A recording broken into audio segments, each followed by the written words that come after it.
اليوم باش نحكي لكم على السكاكين اليابانية.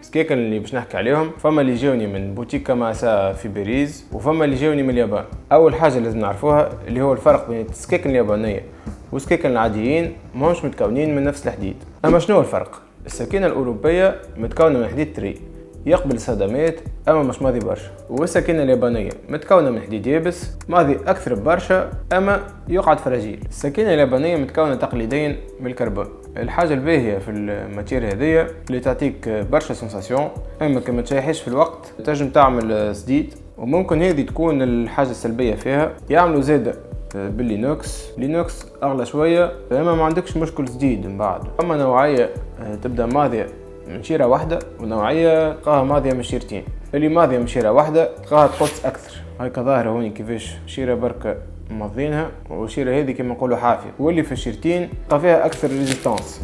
السكينه الاولى اللي باش نحكي عليها اسمها سانتوكو.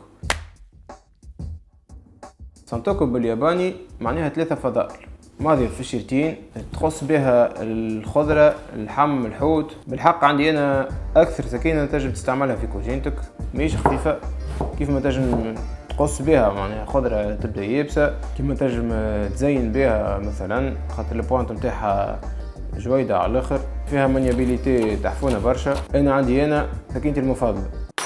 تو باش نحكي لكم على سكاكين نتاع الحوت. السكينة الأولى اللي باش نحكي عليها هي الدابة. الدابة هذه في الحوت معروفة على الآخر، علاش؟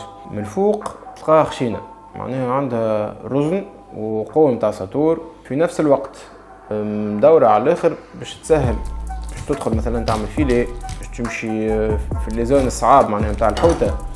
عندي أنا هذه أكثر سكينة تنجح في الحوت. بعيد على الدابة اللي هي سكينة معناها حتى تكسر لك حتى الشوك، عنا اللي نقيبة. بعد ما تفصل الحوتة متاعك نقولوا احنا تحب تزينها، مثلا باش تعمل ساشيمي، باش تنحي الجلدة متاع الحوتة. هذه سكينة طويلة وماضية على الاخر، قوتها اللي فيك طويلة تخليك تعمل قصة نظيفة على الاخر، وكما نقولوا تخلي اللحمة ما تتفردش. تو باش نحكي لكم على فونايوكي. فونايوكي هي معروفة سكينة البحارة، تعمل كل شيء، معناها سكينة خفيفة كيما تقص لك الحوت، كيما اللحم، كيما تنجم تعمل لك الخضرة زادة. انا تعجبني معناها خاطرها بوليفالونت على الاخر، ماهيش رزينة، الحقيقة خفيفة وفي نفس الوقت كبيرة، معناها بالحق فرحت على الاخر كيف هداوها لي. تو نتعدي لكم السكاكين الخضرة. عندنا السكينة المعروفة على الاخر اسمها الناكيري.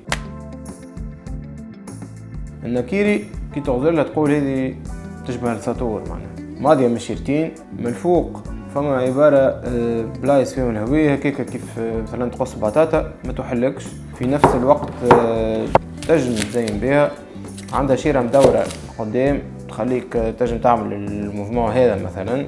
بعد ما تقص خضرتك مثلا تنجم تهزها بها زادة للسفناريا، للقرع، حتى كي نعمل كسكسي نستعملها هذه مثلا. وعندنا زادة سكينة أخرى اسمها البيتي. البيتي هذه سكينة صغيرة تمشي مثلا برشا مع حاجات كيما الثوم.